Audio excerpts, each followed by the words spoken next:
আপনার শ্রম তাকে পূর্ণ দিতে হবে।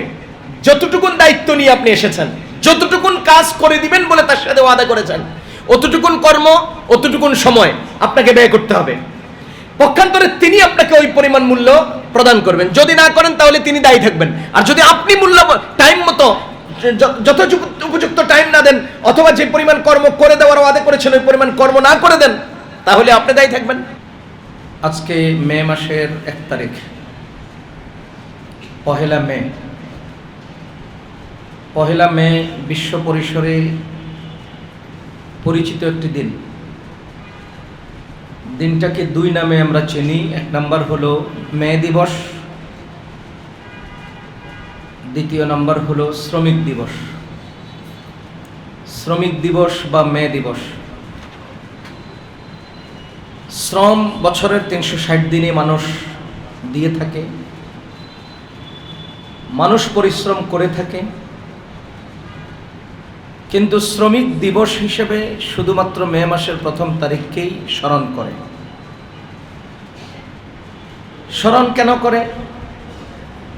এই দিবসটার সূচনা কোত্থেকে হলো, কিভাবে এই দিনটাকে মানুষ আলোচনা করে বা স্মরণ করে?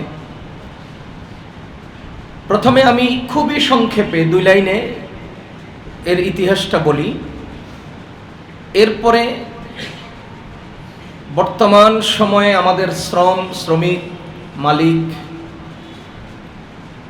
আর ইসলামে শ্রমিক এবং মালিক, এই 3 বিষয়ে কি আলোচনা করেছে, আজকে সংক্ষেপে এই কথাগুলো আমরা সামনে আনবো ইনশাআল্লাহ। 1886 সাল,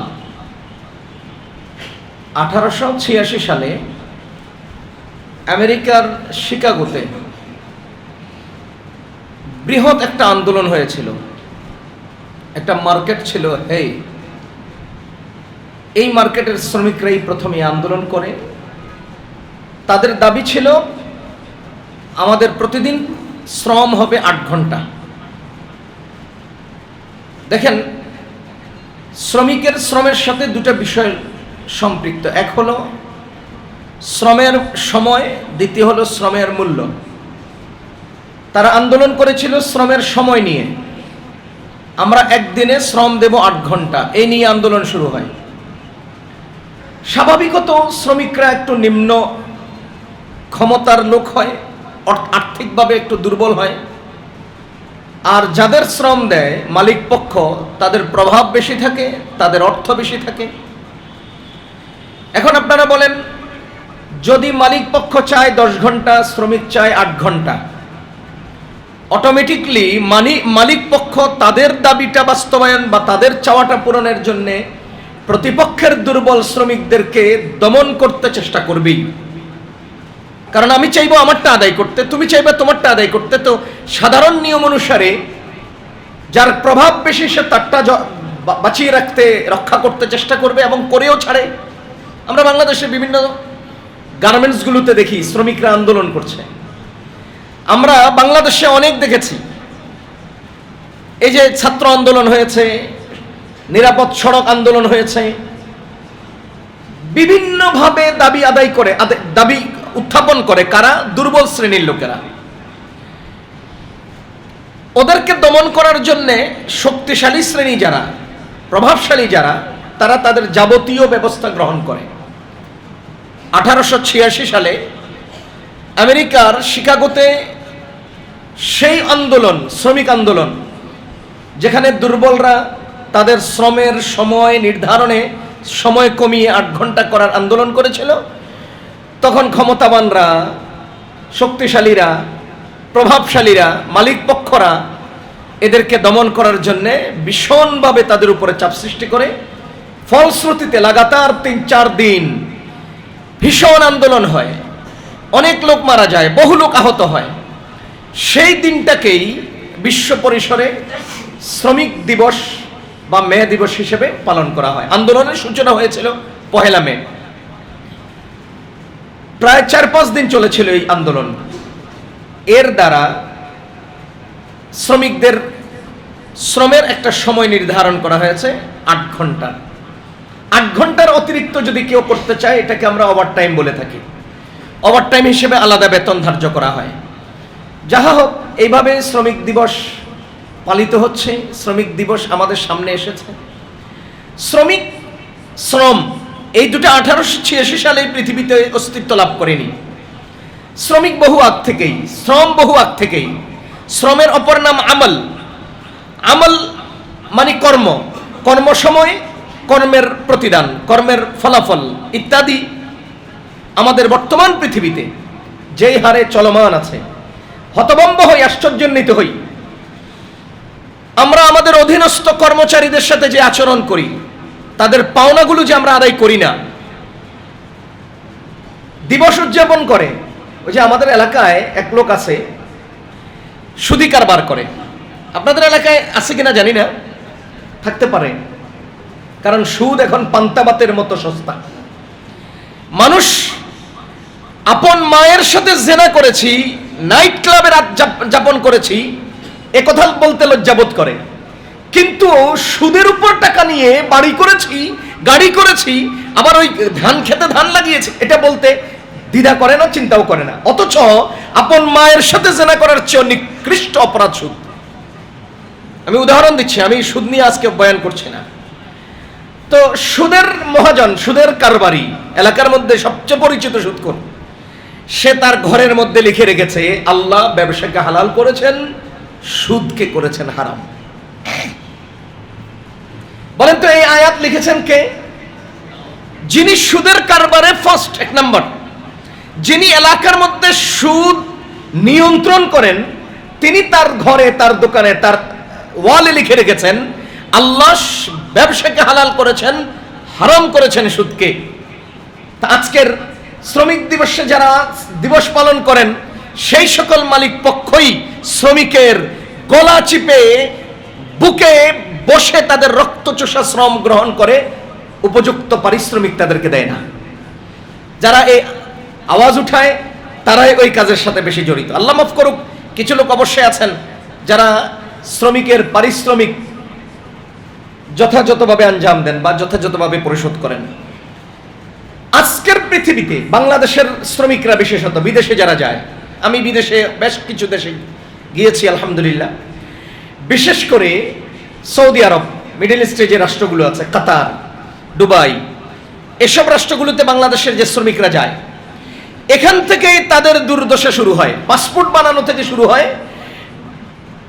পুলিশ ক্লিয়ারেন্স থেকে শুরু হয়, টিকিট করা থেকে শুরু হয়, প্রতিটি ঘাঁটিতে ঘাঁটিতে ঘাঁটিতে ঘাঁটিতে ভোগান্তি, কষ্ট আর ভীষণ পরিস্থিতির শিকার হয়ে তাকে বিদেশে যেতে হয়। আমার আপন ছোট ভাই, নাম সালমান, 2010 সালে আমি তাকে আবুধাবি পাঠিয়েছিলাম কোনো এক সিস্টেমে, একজন দোস্তের মাধ্যমে। ওর 4 বার সম্ভবত ফ্লাইট মিস হয়। বাংলাদেশের হালত, এয়ারপোর্টের পরিস্থিতি, ফ্লাইট মিস হলে যে অবস্থা, পাসপোর্টের মধ্যে একটু ওভাররাইট ছিল, 8-এর জায়গায় 7 দিতে গিয়ে আবার 8 দিছে, একটুখানি সামান্য, এটার জন্য যেতে দেয় নাই। আমরা রাতারাতি আবার পাসপোর্ট অফিসে গিয়ে ওখানে বহু পরিশ্রম করে, আমি ওর এই কষ্টের কাহিনীটা, বিদেশ বিড়ম্বনা এই শিরোনামে সালমানের বিদেশ গমন আমার অভিজ্ঞতা এই নামে একটা বই লিখেছিলাম, 2010-11 সালের কথা। সালমানের বিদেশ গমন আমার অভিজ্ঞতা এই নামে একটা বইও এসেছে আমার। কি পরিমাণ হেনস্থার শিকার আমরা হয়েছি, কি পরিমাণ ভোগান্তির শিকার হয়েছি বাংলাদেশের জমিন, বাংলাদেশের মাটিতে, কি পরিমাণ পরিস্থিতির শিকার আমরা হয়েছি, বিদেশে যাওয়ার পরে কি হয়েছে, ইত্যাদি ইত্যাদি আমি ওখানে লিখেছি। যা হোক, সৌদি আরবে রিয়াদে আমার ছোট ভাইদের দোকান আছে, ওখানে গেলাম একবার ঘুরতে।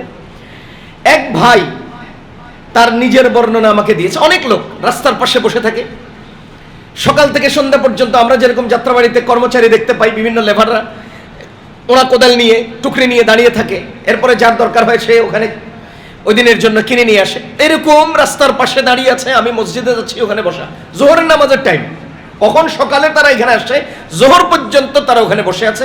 একজন বলল, হুজুর আজকে 1.5 মাস আমি সৌদি আরব এসেছি, এই জায়গায় প্রতিদিন সকাল থেকে বিকাল পর্যন্ত বসে থাকি, 1.5 মাসে একদিনের জন্য কেউ আমাকে কাজে নেয়নি। বাংলাদেশের শ্রমিক, আজীব এক জগৎ। আরব দেশগুলো তো এখন কঠিন কঠিন, এরা আজমিদেরকে রীতিমতো গোলাম মনে করে। সিস্টেমগুলো যদি বলি তো বুঝবেন, সরকারকে দিতে হয়, কপিলকে দিতে হয়, এরপরে ছুটিতে আসলেও তার কপিলকে এবং সরকারকে ফি দিতে হয়, কর্ম নাই এরপরও দেওয়া লাগে। এক ধরনের গোলামবাদীর সিস্টেমে তারা দুনিয়াটাকে চালাচ্ছে, অত্যাচার জুলুম। বাংলাদেশে আছে, কাতারে দেখেছি খাবার নাই, অর্থ নাই, কাজ নাই, পড়ে আছে বাংলাদেশ। কিন্তু ব্রিজের নিচে বিভিন্ন জায়গায় বাঙালি দেশে চলে আসার জন্য চেষ্টা করছে, আসতে পারতেছে না।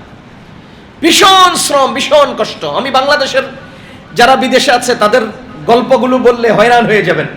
একবার গেলাম মদিনা শরীফ, সেখান থেকে ওই যে জিন পাহাড় বলে, যেখানে পানির বোতল ছেড়ে দিলে অটো উপরের দিকে চলে, ওই জায়গায় ঘুরতে গেলাম আমি, আমার সাথে আমার ক্লাসমেট হেফসখানার সাথী মোহাম্মদুল্লাহ নাম, দুজন গেলাম। চারিদিকে পাহাড়ি এরিয়া, গোল। এখন তো বিভিন্ন ধরনের দোকানপাট হয়েছে, তখন কম ছিল। এখন উটের উপরে চড়াও উঠা, বিভিন্ন আয়োজন ওখানে তৈরি হয়েছে। একটা মাত্র আইসক্রিমের দোকান, আর দুইজন বাংলাদেশি। বহু চেষ্টা করেছি তাদেরকে নাম কি, বাড়ি কোথায় জিজ্ঞেস করতে, ওরা বলতে চায় না। একেবারে জীর্ণ শীর্ণ অবস্থা, খাবার নাই ঠিক মতে। যে কোম্পানি তাদেরকে নিয়ে গেছে বহু দূর থেকে তাদেরকে এখানে এনে সারাদিন কাজের জন্য রেখে যায়। ওরা কেউ আইসক্রিম খেয়ে ময়লা ফেললে এটা পরিষ্কার করে দাঁড়িয়ে থাকে। বাংলাদেশে দেখলেই চেনা যায়। দেখলাম, কথা বলতে চেষ্টা করলাম, তাদেরকে আইসক্রিম অফার করলাম, খাবে না। পরে দুজনকে 5 রিয়াল করে 10 রিয়াল হাদিয়ে দিলাম, ওরা তখন খুশি হয়েছে। বলার উদ্দেশ্য হলো এইভাবে 2-4-5 টাকা খরচ জমা করে তারা দেশে পাঠায়, আর দেশের বাংলাদেশি ইনারা টং টং করে জীবন কাটায়, লুঙ্গির নিচে কাপড় নাড়ে, স্ত্রীরা মার্কেটে গিয়া ভাইয়াদের কবলে পড়ে, বিভিন্ন ভাবে তারা পরিস্থিতির শিকার হয়। আমি চোখ বুঝে আমার দেশের অভিজ্ঞতা থেকে বলছি, বাংলাদেশে একজন বিদেশ থাকলে 10 জন খাওয়ার ইতিহাস একমাত্র বাংলাদেশে, আর কোথাও নেই। কাজ না করে খাওয়া, এটা বাংলাদেশে। আমেরিকাতে আপনারা যারা গিয়েছেন দেখেছেন, আমি বহু দেখেছি, বাবা বৃদ্ধ হয়ে গেছে, তারও কাজ করা লাগে। স্ত্রী কাজ করেন, স্বামী কাজ করেন, ভাই কাজ করেন, মা কাজ করেন, কাজ খাওয়া, কাজ নাই খাওয়া নাই। একটা সময় এমন ছিল, আজীব লাগতো, গার্জিয়ানদেরকে, মা বাবাকে মূল্য দিত না ছেলেরা। যে কোনো ওয়েতে অ্যাপ্লাই করছে, মা বাবা চলে গেছেন, যাওয়ার পরে কাজ কি, ওই ছেলেটাকে স্কুলে নেবে বাবা অথবা মা, আবার বাসায় দিয়ে যাবে। একেবারে তাচ্ছিল্যের শিকার, অবমাননার শিকার, অবহেলার শিকার হন।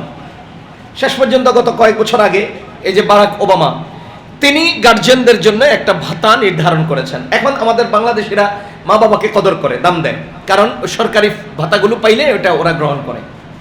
খুব সুন্দর সিস্টেম করছে। আজীব লাগে যখন এই পরিস্থিতিগুলো চোখে দেখি। প্রত্যেকে কাজ করে, বাংলাদেশে কাজ করে না। বাংলাদেশের মতো সহজ টাকা কামাই আমি পৃথিবীতে কোথাও দেখি নেই। বাংলাদেশের মতো পয়সা কামাই এত সহজে পৃথিবীতে কোথাও দেখি নেই। আমেরিকার রেল স্টেশনে, প্ল্যাটফর্মে একজন লোক, সে এখানে ডেস্ক রাখবে, গান গাইবে, আধা ঘন্টা চিল্লাইয়া গান গাইবে, বাজনা বাজাবে। কিছু লোক যদি জমে, কিছু লোক যদি দাঁড়ায়, তখন তাদের কাছে ভিক্ষা করবে। বাংলাদেশে দিতেই থাকে, নিতেই থাকে, চাইতেই থাকে। এরকম সহজ ভিক্ষাও দুনিয়াতে কোথাও নেই। এত সহজ কামাই। আপনি যান এই কাজলা থেকে আশপাশের একটা যে খালগুলো আছে, এই খালের পাশে কি পরিমাণ শাকসবজি, পৃথিবীর কই আছে, এগুলো উঠাচ্ছে, বিক্রি হচ্ছে, টাকা কামাই করতেছে। আপনি দেখেন যাত্রাবাড়ির মোড়ে, দেখেন না দনিয়ার মোড়ে, দেখেন কাজলার চত্বরে একজন লোক কয়েকটা বোতল, একটা মাইক নিয়ে কতক্ষণ গান গাইবে। এরপরে আপনারা ওখানে গিয়ে দাঁড়াবেন। এরপরে তারা বলবে পেটের ব্যথা, মাথার ব্যথা, কোমরের ব্যথা, এই জাতীয় কথা বলবে। এরপরে ছোট্ট ছোট্ট গাছের শিকড়গুলো আপনার হাতে ধরিয়ে দিবে, এগুলো লাগাবেন তো আপনার ব্যথা কমে যাবে, শেষ হয়ে যাবে। গাছের শিকড় বাংলাদেশে বিক্রি হয়, পৃথিবীর কোথাও বিক্রি হয় না। এত সস্তা, এত সস্তায় বাংলাদেশের মতো কামাই আর কোথাও হয় না। আশ্চর্যান্বিত হই। এজন্য ভাই, শ্রম যারা দিচ্ছেন, পারিশ্রমিক মানে শ্রমিক যারা আছেন, বিদেশে বিশেষত যারা যাচ্ছেন, প্রতিটি ঘাটিতে ঘাটিতে ঘাটিতে ঘাটিতে পরিস্থিতির শিকার। রিয়াদ থেকে বাংলাদেশের টিকিট করলাম 22,000 টাকায়, রিয়াদ থেকে বিমানের টিকিটে বাংলাদেশে আসলাম 22,000 টাকায়। বাংলাদেশ থেকে রিয়াদে যাব 55,000 টাকার নিচে হয় না, 52,000 টাকার নিচে হয় না। কিরে ভাই, টাইম ওইটাই লাগলো, তেল ওইটাই খরচ হলো, যাবতীয় আয়োজন তাই লাগলো যেটা রিয়াদ থেকে ঢাকায় আসলাম, কিন্তু বাংলাদেশ থেকে রিয়াদ যেতে হলে টাকা খরচ ডবলের বেশি লাগবে কেন? ওই যে বাংলাদেশিদেরকে চুষে নিতে হবে, এই দেশকে ভীষণভাবে চাপে রাখতে হবে। এই দেশের শ্রমিকরা বিদেশ যাবে, এদের ভীষণভাবে তাদের কাছ থেকে চুষে নিতে হবে। এই মাঝখানের যে দালাল সেও, যে কি বলে ট্রাভেলসের মালিক সেও, যে টিকিট করে দিবে সেও, সব জায়গায় বাংলাদেশ থেকে খায়, এদেশের জনগণ থেকে চুষে নেয়। পারিশ্রমিক গার্মেন্টস কি পরিমাণ পরিস্থিতির শিকার, সারাদিন কাজ করে, রাত্রে 3টা বাজে পর্যন্ত কাজ করতেছে মহিলারা অল্প কয় টাকার বিনিময়ে। এই জন্য ভাই, শ্রম আজকের দুনিয়াতে অনেক বেশি হয়, কিন্তু শ্রমিকের মর্যাদা নাই, শ্রমিকের মর্যাদা নাই। গত কিছুদিন আগে আমি পত্রিকা দেখলাম, উত্তরবঙ্গে এক লোক গাজর চাষ করেছে। ওই গাজর ক্ষেত থেকে লোক কিনে আনতেছে 75 পয়সা কেজি, 75 পয়সা কেজিতে গাজর কিনে আনছে। পরে সাংবাদিক তাকে জিজ্ঞেস করতেছে, আপনি তাকে 75 পয়সা দিচ্ছেন, আপনার শরম লাগে না? 1 কেজি গাজর ফলাইতে তার কি পরিমাণ শ্রম, সময় এবং খরচ হয়েছে, আপনি কিভাবে 75 পয়সা দেন? ভাই, আমি তো 25 পয়সা বেশি দিচ্ছি, ওইসব ব্যবসায়ীরা 50 পয়সা করে দিচ্ছে। জবাবটা দিচ্ছে কি? সে বেশি দিচ্ছে, দয়া দেখাচ্ছে, অন্যরা কম দিচ্ছে, সে বেশি দিচ্ছে।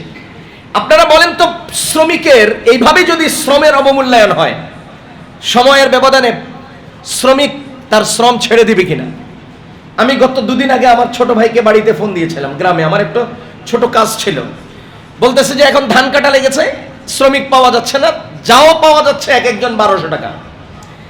আচ্ছা, শ্রমিক পাওয়া যাচ্ছে না, এক একজন 1200 টাকা। আপনি দেখেন 2 জন এখানে রয়েছে। 1 নম্বর হলো যিনি ক্ষেত করলেন, ধান ক্ষেত করলেন, তিনি করার সময় একজন শ্রমিক ব্যবহার করেছেন, মাঝে আবার পানি, সার ইত্যাদি দেওয়ার জন্য, আবার ধানটাকে সুন্দর মতো পরিষ্কার করে ঘাস আগাছা পরিষ্কার করার জন্য শ্রমিক লাগিয়েছেন। এখন আবার এটা কেটে তোলার জন্য 1200 টাকা শ্রমিকের মজুরি দিচ্ছেন। অঙ্কে হিসাব মিলালে 1 মণ ধানে কি পরিমাণ খরচ সে দিয়েছে, ওই পরিমাণ দিচ্ছেন আপনি? দেন না। ওই পরিমাণ মূল্যায়ন করছেন আপনি? করেন না। কৃষক বাংলাদেশের সবচাইতে প্রধান এবং প্রথম শ্রমিক, অথচ আমরা সেই কৃষককে মূল্যায়ন করি না, আমরা সেই কৃষককে মূল্যায়ন করি না। ভাইও, শ্রমিকের পারিশ্রমিক এটা যদি উপযুক্তভাবে মূল্যায়ন না করা হয়, তাহলে সে তার শ্রম দ্বিতীয়বার আপনাকে দিবে না। আমি আমেরিকাতে গিয়েছিলাম, সেখানে একেবারে অশিক্ষিত যে লেবার আছে, যারা লেখাপড়া করেনি, শুধু শারীরিক শ্রম দেয়, মানে কফি হাউসে কফি বিক্রি করে, তারপরে রুটি বানায়, ইত্যাদি ইত্যাদি যেগুলো করে, এরা ঘন্টায় $15 চাকরি করে। ঘন্টায় সরকারি রেট সর্বনিম্ন $15 ঘন্টায়। আমি 2015 সালে জাপান গিয়েছিলাম, টোকিওতে, সেখানে তারাবি পড়াতে গিয়েছিলাম। ওখানে তখনকার সময়ে 1 ঘন্টায় 1000 ইয়েন দিতে হয়। এটা হলো নিম্নমানের অশিক্ষিত শুধু শ্রম দিবে যারা। কিছু আছে শিক্ষিত, তারা কম্পিউটার চালায়, তারা উচ্চপদস্থ অফিস আদালত চালায়, তাদের আরো অনেক উপর লেভেলের বেতন ধার্য করা। এই যে রাষ্ট্রীয়ভাবে তাদেরকে 1 ঘন্টায় 1000, 1 ঘন্টায় $15, $15 মানে বাংলাদেশে কত? প্রায় 1800 টাকা। এই 1500, 1600, 1800 টাকা যদি বাংলাদেশে একজন লোক 1 ঘন্টায় কামাই করতে পারে, ওদের সেটা দরকারও, কারণ ওদের পণ্যের উপরে যেই ট্যাক্স, পণ্যের যে মূল্য, বাসা বাড়িতে থাকতে যে পরিমাণ খরচ, তাদের ঘন্টায় $15 না হলে হয় না। আমাদের দেশে একজন শ্রমিকরা আমরা কত দিই? 500, 700, 1000, 1200, অনেক বেশি মনে হয়। যদি আমরা আমাদের শ্রমিকের পারিশ্রমিক নির্ধারণ করে দিতে পারতাম, তাহলে এই দেশের শ্রমিক আরো অনেক আগ্রহের সাথে, উৎফুল্লতার সাথে মালিকের কাজ করত। যা হোক, এইভাবে আমরা শ্রমবাজার, আমাদের সমাজে পারিশ্রমিক কম দিয়ে, শ্রমিক থেকেও পুরোটা আদায় করে তাকে কম দিয়ে যেই কাজটা আমরা করি, এটার কারণে আমরা অনেক সময় শ্রমিক পাই না এবং কাজে অনেক ঘাটতি হয়। যা হোক, ইসলাম শ্রমিক এবং পারিশ্রমিকের ব্যাপারে আর মালিক পক্ষের ব্যাপারে ইসলাম কি বলে? প্রথম কথা, সবকিছুর মালিক আল্লাহ। বলেন, আমাদের সবকিছুর মালিক কে? আল্লাহ। আমাদেরকে দেন কে? আল্লাহ। আমি একটা গল্প দিয়ে শুরু করি। বেশ কয়েক বছর আগে আমার গ্রামের বাড়ি ফেনী, ফুলগাজী থানার মুন্সিরহাট। আমি একটা মাহফিলে যাব ফেনীর ফুলগাজী থানায়, সোনাগাজী থানায়। মুন্সিরহাট থেকে লেগুনাতে উঠলাম, এই রাস্তা চলে লেগুনা। একটা ছোট্ট বয়সের হেল্পার, অল্প বয়স, 8-10 বছর 12 বছর হবে, সে আমাদের কাছ থেকে ভাড়া চাচ্ছে। তখনকার সময়ে ভাড়া ছিল 8 টাকা। মুন্সিরহাট থেকে ফেনীর হাসপাতাল মোড় 8 টাকা। আমি এর সামনে বসা, এই পাশের যে যাত্রী, এই যাত্রী তাকে 10 টাকার নোট দিল। হেল্পার তাকে 2 টাকা ফেরত দিল। যাত্রী বলে 60 টাকা ভাড়া, আর 1 টাকা দে। হেল্পার বলে না, 8 টাকা ভাড়া, আপনি 2 টাকা। আপনি যাত্রীদেরকে জিজ্ঞেস করেন। যাত্রী বলে দিবি, কন্যা দিতাম না। এটা নিয়ে এই পিচ্ছি হেল্পারের সাথে এই যাত্রীর বার্গেটিং শুরু হলো, কথা কাটাকাটি শুরু হলো। এক পর্যায়ে আমি তাকায়া দেখতেছি ওরা খুব চিল্লাচিল্লি করতেছে। ও কয় না 8 টাকা, এ কয় না 60 টাকা, ও কয় না আমরা যাত্রী করেছি কেন। সেই যাত্রী এক পর্যায়ে বলল যে দিবি না লাইতে নিচে ফেলায় দিন। কি বললো? 1 টাকা দিবি না লাইতে নিচে ফেলায় দিন। আপনাদের দিলে লাগছে কথাটা? আমার প্রচন্ড ভাবে দিলে লেগেছে। খুব খেয়াল করেন, আমরা সারা জীবন একটা গান গাই, একটি ফুলকে বাঁচাবো বলে যুদ্ধ করি। আমি একটি ফুলকে বাঁচাবো, মোরা একটি ফুলকে বাঁচাবো বলে যুদ্ধ করি। একটি ফুল কি? গোলাপ ফুল। একটি ফুল কি? একটি মানুষ, একটি জান, একটি প্রাণ। রাসূল করিম সাল্লাল্লাহু আলাইহি ওয়াসাল্লাম বলেন, আদ-দুনিয়া খুলিকাত লাকুম, সারা দুনিয়া তোমাদের জন্য তৈরি করা হয়েছে। ওয়া আনতুম খুলিকতুম লিল আখিরাহ, তোমাদেরকে আখিরাতের জন্য তৈরি করা হয়েছে। বলেন, সারা দুনিয়া তোমাদের জন্য, তো একজন মানুষকে বাঁচানোর জন্য প্রয়োজনে সারা দুনিয়া বিক্রি হবে, এরপরে মানুষ বাঁচবে। আপনি 1 টাকার জন্য মানুষ ধাক্কা মেরে ফেলে দিচ্ছেন, লাত্তি মেরে। যখন এই লোকটা এই কথাটা বলল, তখন আমি মুখ খুললাম। আমি বললাম যে ভাই, আপনি কি বললেন এটা? একজন মানুষ যদি অসুস্থ হয়, নিজের সর্বস্ব বিলিয়ে দিয়ে আমি তাকে সুস্থ করার চেষ্টা করব। একজন মানুষ যদি অসহায় পরিস্থিতির শিকার হয়, আমি তাকে বাঁচিয়ে রাখার যাবতীয় আয়োজন করব। আপনি 1 টাকার জন্য লোকটাকে লাত্তি মেরে ফেলে দিবেন? আপনি একবার ভাবছেন এর দাম কত? কত টাকার জন্য কত টাকার পণ্য মূল্য জিনিসকে আপনি লাথি মারছেন, নিচে ফেলে দিচ্ছেন। এরপরে ওনাকে বললাম, শুনেন, সবকিছুর কুদরতি নিয়ন্ত্রণ আল্লাহর হাতে।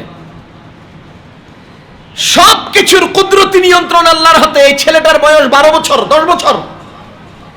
সে সকাল থেকে সন্ধ্যা পর্যন্ত এইভাবে লেগুনার ডান্ডা ধরে দাঁড়িয়ে থাকে, আর আপনাকে ভাড়া দেন বলে হাতটা পাতে, আপনি হাত পকেটে দিয়ে তাকে টাকা দেন।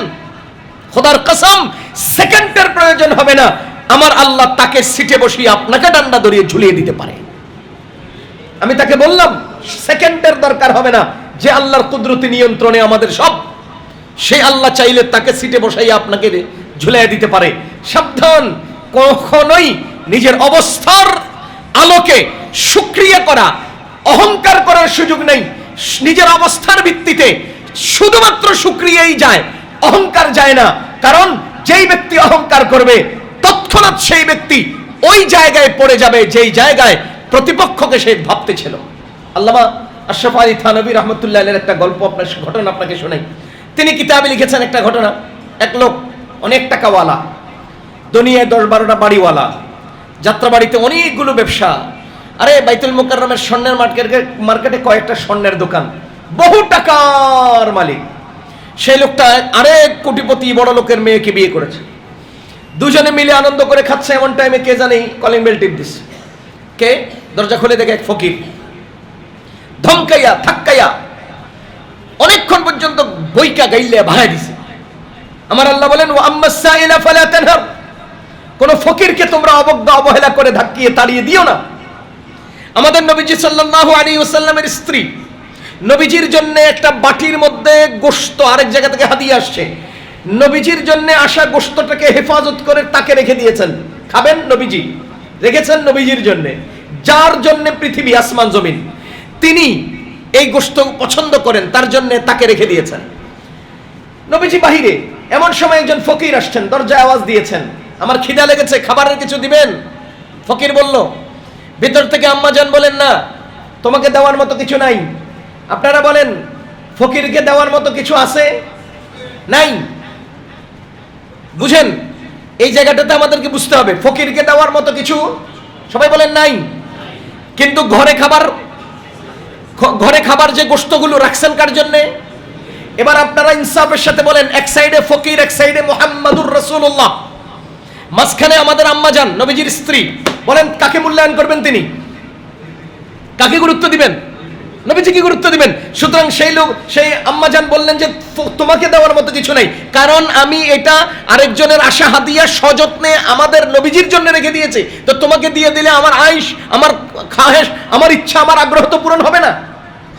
সুতরাং ফকির চলে গেলেন, তিনি নবীজির জন্য রেখে দেওয়া গোশতগুলো ফকিরকে দিলেন না, এই কথা বলে যে তোমাকে দেওয়ার নাই, আমি রাখছি তো নবীজির জন্য।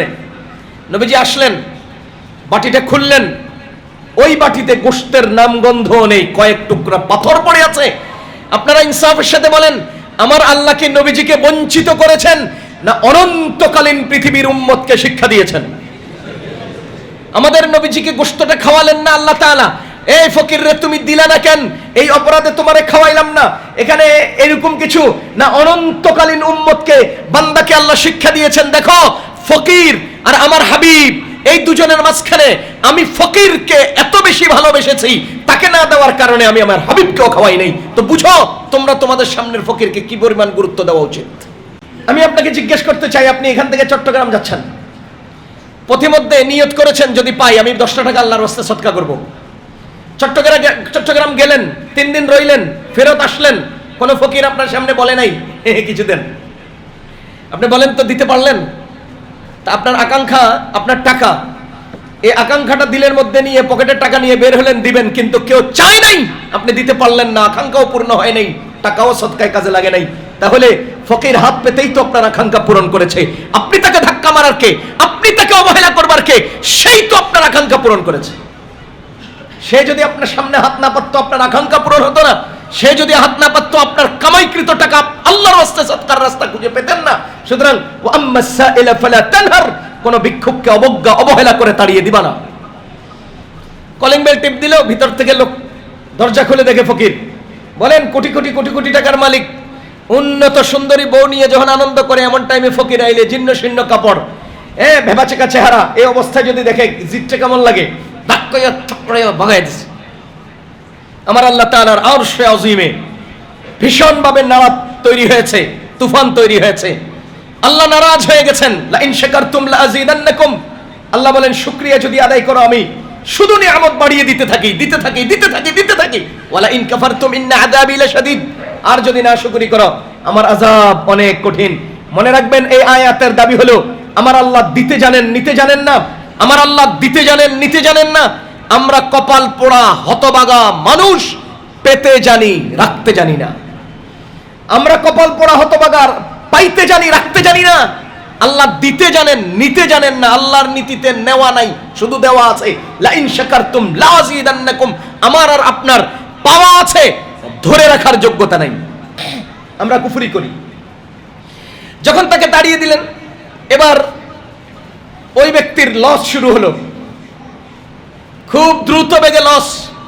স্বর্ণের দোকানে ডাকাইতি, কোরবানির গরু নিয়ে আসতেছে উত্তরবঙ্গ থেকে, ট্রাক সহ যমুনা নিচে, বুঝতেছেন না কিভাবে যাচ্ছে।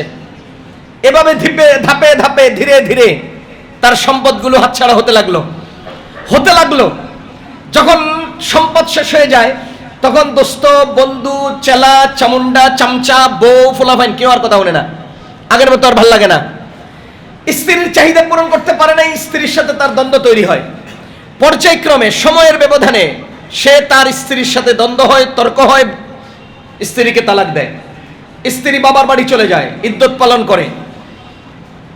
দূরবর্তী আরেক এলাকার একজন পুরুষ তাকে বিয়ে করে। এরপরে তারা দুজনে আনন্দ করে খাচ্ছে, আনন্দের সময় কাটাচ্ছে। এমন টাইমে কে জানি তাদের ঘরে কলিং বেল টিপ দেয়। স্ত্রী বলে যে কে কলিং বেল টিপ দিল, একটু দেখি। দরজা খুললো, বাইরে তাকায় দেখে এমন এক লোক তার সামনে দাঁড়ানো যে উপস্থিত এখানে হবে কল্পনাও করে নাই।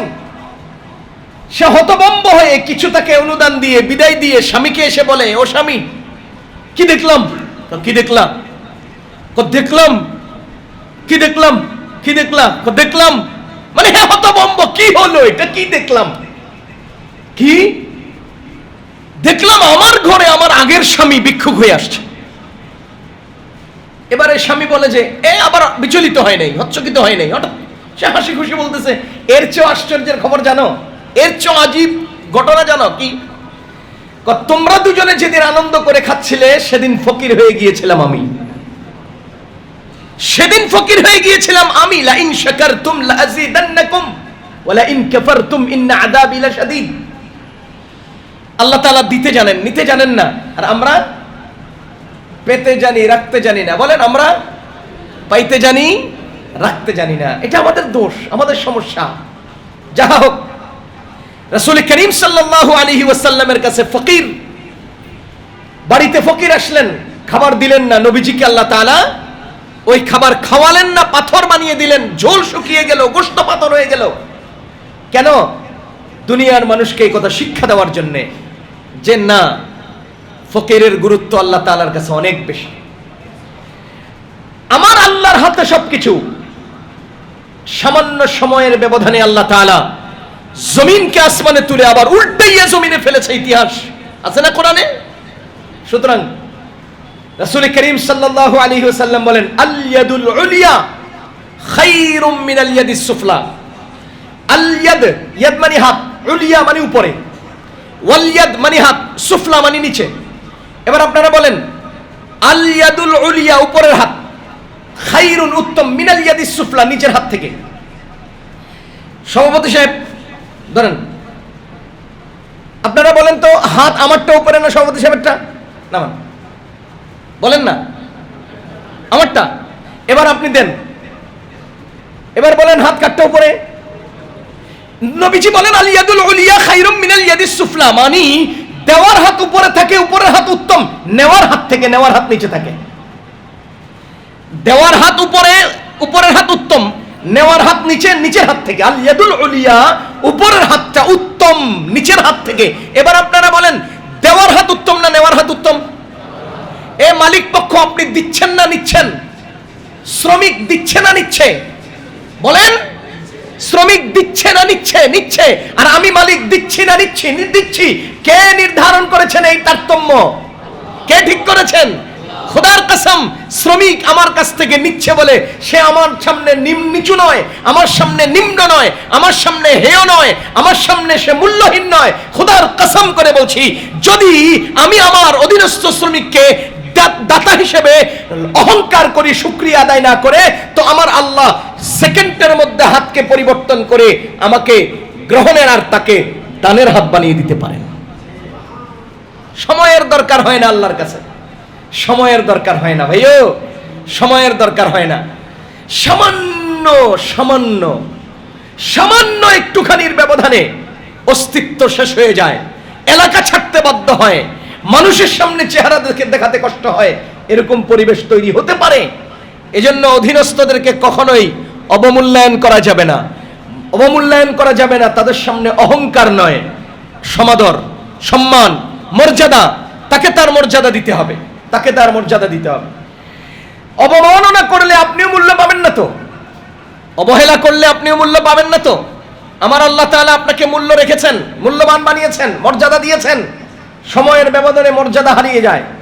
আল্লাহ চাইলে দরওয়াজা বন্ধ করে এয়ার কন্ডিশনের ভেতরে কম্বল গায়ে আপনাকে শুয়ে রেখেও সমাজে, দেশে, দুনিয়াতে আপনাকে লাঞ্ছিত, অপমানিত করে ছাড়তে পারেন।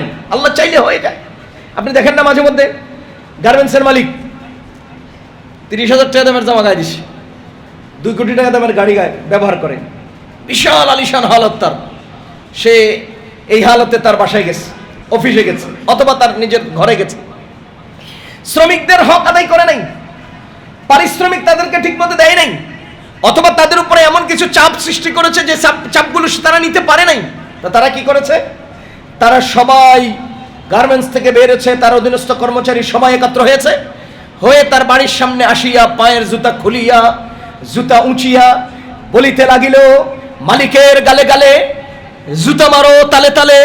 ও মালিক 2 কোটি টাকা দামের গাড়িওয়ালা, ও মালিক 18,000 টাকা দামের কুর্তা গায়ে, ও মালিক 20,000 টাকা দামের জুতা, জুতা মারো তালে তালে। যে শ্রমিকদেরকে আপনি এইভাবে অবমূল্যায়ন করলেন, সেই শ্রমিকরাই মাত্র 130 টাকা দামের জুতা আপনার গালে মারছে, যেই ব্যক্তির পায়ে 30,000 টাকা দামের জুতা। সুতরাং অপমান সম্মান এটা মালিকের হাতে। এজন্য আমরা যারা অধীন মানে মালিক পক্ষ আছি, আমরা যারা শ্রমিককে ব্যবহার করি, অন্যের শ্রম কিনে নেই, আমরা অবশ্যই তাদেরকে মূল্যায়ন করতে হবে। রাসূল করিম সাল্লাল্লাহু আলাইহি ওয়াসাল্লাম ইরশাদ করেন, যখন তিনি ইন্তেকালের আগ মুহূর্তে দুনিয়া থেকে চলে যাচ্ছেন, যখন তিনি বিদায় হজের ভাষণ দিয়েছেন, সবগুলো ভাষণে নবীজি ওয়া মা মালাকাত আইমানুকুম, তোমাদের অধীনস্থদের ব্যাপারে সচেতন থাকবা, তোমাদের অধীনস্থদের ব্যাপারে সচেতন থাকবা। তোমরা যা খাইবা তাদেরকে তা খাওয়াবা, তোমরা যা পরিধান করবা তাদেরকে তা পরিধান করাবা, তাদেরকে মূল্যায়ন করবা। যেই ব্যক্তি যত বেশি দুর্বলকে মূল্যায়ন করে, সবল মালিক সেই ব্যক্তিকে তত বেশি কদর করে। আমি আবার বলছি, যে শক্তিশালী মালিক অধীনস্থ দুর্বলদেরকে মূল্যায়ন করে, সেই শক্তিশালী মালিকের উপরে সর্বশক্তির মালিক দয়া করেন। সর্বশক্তির মালিক দয়া করেন শক্তিধর মালিকের উপরে, যদি শক্তিধর মালিক দুর্বলের উপরে দয়া করে। এজন্যই রাসূল করিম সাল্লাল্লাহু আলাইহি ওয়াসাল্লাম বলেন, আর রাহিমুন, ও দয়ালুরা শোনো, ইয়ারহামুকুমুর রহমান, রহমান তোমাদেরকে দয়া করবেন। ইরহামু মান ফিল আরদ, জমিনে যারা আছে তাদেরকে দয়া করো। ইয়ারহামকুম মান ফিস সামা, আসমানওয়ালা তোমাদেরকে দয়া করবেন।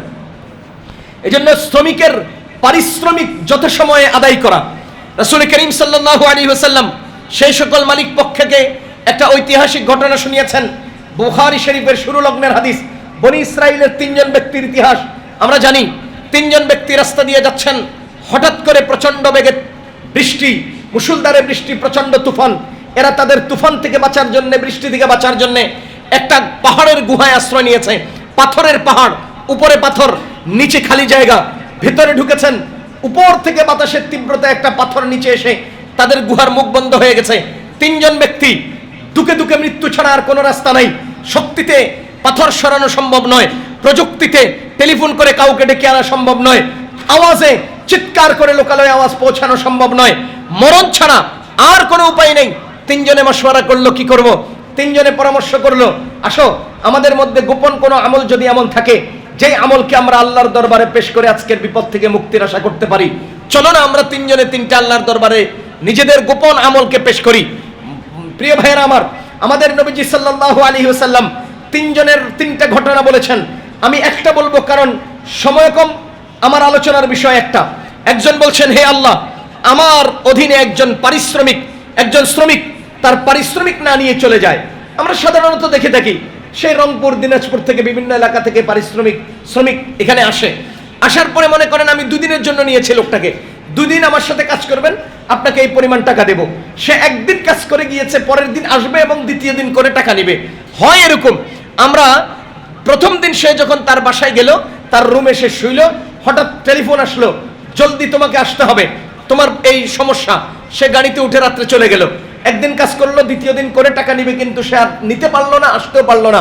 এই যে গেল, সে আর আসলো না কখনোই। এরকম পরিস্থিতির একজন শ্রমিক মাত্র একদিন সে তার পারিশ্রমিক না নিয়ে চলে গেছে। ও আল্লাহ, আমি তার পারিশ্রমিকটাকে আলাদা করে বালিশের নিচে রেখে দিয়েছি, যেদিন সে আসবে সেদিন তাকে এটা বুঝিয়ে দেব। কয়েকদিন পরে চিন্তা করলাম, এই টাকাটা এইভাবে পড়ে থেকে লাভ কি, এটা দিয়ে একটা ছাগল কিনি। আমি একটা ছাগল কিনলাম, কিনে এটা রাখলাম, বড় হতে লাগলো, বড় হয়ে বাচ্চা দিল, 2টা হয়ে গেল, আবার বাচ্চা দিল, 10টা হয়ে গেল, বাড়তে লাগলো, বাড়লো, বাড়তে থাকলো, পুরা পাল হয়ে গেল, বিশাল ময়দান ভরে গেল এই ছাগলে। মাত্র একটা ছাগলের থেকে শত শত ছাগল হয়ে গেল। ও আল্লাহ, অনেকদিন পরে সে আসলো, এসে আমারে বলে, আমি আপনার অধীনে একদিন কাজ করছিলাম, আমার ওই পারিশ্রমিকটা যদি দেন উপকার হয়, আর না হলে আপনি আমাকে একটু হেল্প করেন, বিপদে পড়েছি। আল্লাহ, আমি না তাকে বললাম ময়দানে নিয়া, এই যে পাড় থেকে ওই পাড় পর্যন্ত যতগুলো ছাগল আছে সবগুলো ছাগল তোমার, তুমি ছাগলগুলো নিয়ে যাও, এগুলো তোমার। হ্যাঁ, হতভম্ব হয়ে আমার জিজ্ঞেস করে, এত ছাগল কিভাবে আমার?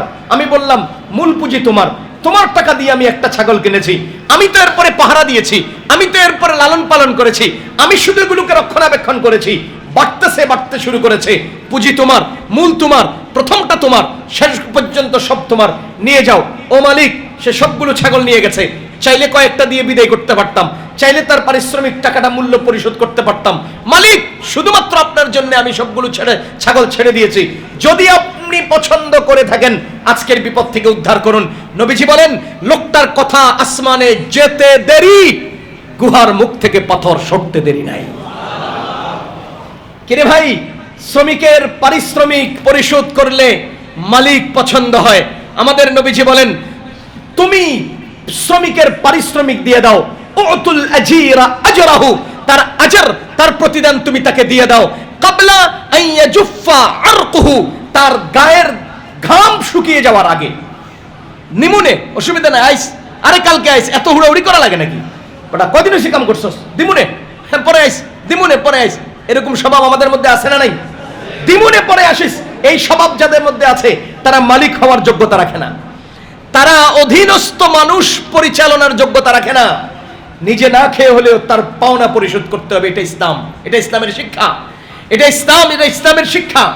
পক্ষান্তরে যিনি শ্রমিক আছেন তার ব্যাপারেও ইসলাম বলেছে, প্রথম কথা কুল্লুকুম রাইন ওয়া কুল্লুকুম মাসউলুন আন রাইয়াতি, তুমি দায়িত্বশীল, তুমি জিম্মাদার, তোমাকে জিম্মাদারি সম্পর্কে জিজ্ঞেস করা হবে। মালিক তোমাকে দেখিয়ে দিয়েছে এই কাজটা করে দিবা, তুমি এরপরে মশা মারার মতো বই খুঁচাইতে আসো, খালি টাইম পাস করতে আসো, কখন ঘন্টাটা পার হবে। হ্যাঁ, 2 ঘন্টা যাওয়ার পরে বিড়ি একটা লেয়া টানতে থাকে, চা দোকানে যে আধা ঘন্টা বয়ে থাকে, এরপরে আবার খোঁচায়, কামের কাম কিচ্ছু করে না।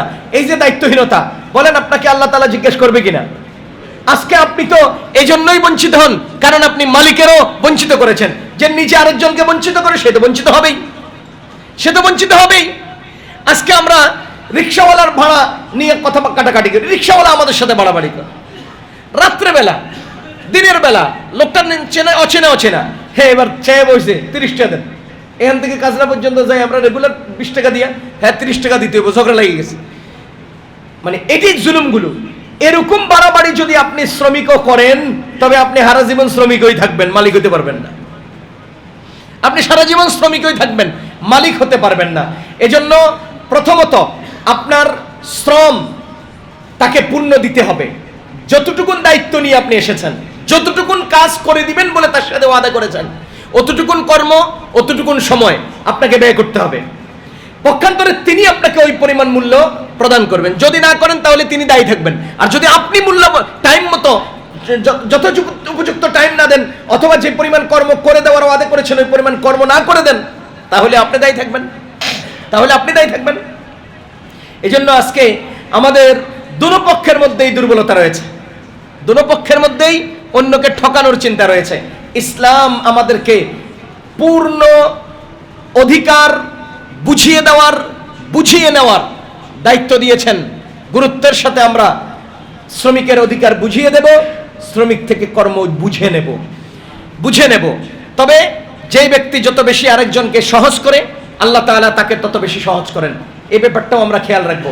অনেক সময় খুব উল্টা করে ফেলছে, আমার একটু লস হবে, এরপরেও আমি যদি সহনশীলতার সাথে তার এটাকে মেনে নিতে পারি, অথবা তাকে দিয়ে বুঝিয়ে আবার করিয়ে নিতে পারি, হতে পারে একদিনে হয়ে যেত, কিন্তু সে উল্টা করার কারণে দ্বিতীয় দিন লেগেছে, তা আমার পারিশ্রমিক 2 দিনের লেগেছে, কিন্তু আমি তার উপরে চড়াও হই নাই, তার উপরে বাড়াবাড়ি করি নাই, তাকে ছাড় দিয়েছি।